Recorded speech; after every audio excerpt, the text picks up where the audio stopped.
Сојузот на синдикатите на Македонија денеска ја одржа првата блокада пред собранието, која започна во 9 часот утрово, упатувајќи критики до претениците поради, како што велат, нивната неажурност во решавањето на најважното прашање за работниците, зголемување на минималната плата на 600 евра и линеарно зголемување на останатите плати за 6000 денари.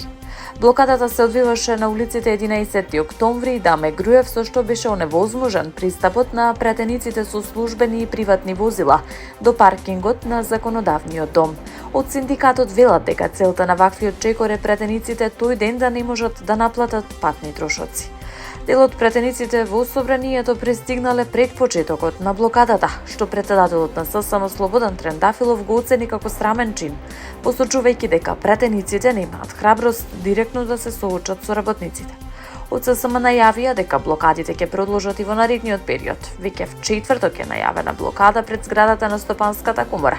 Доколку барањата не бидат исполнети, на 17 февруари ќе следува и блокада пред зградата на владата.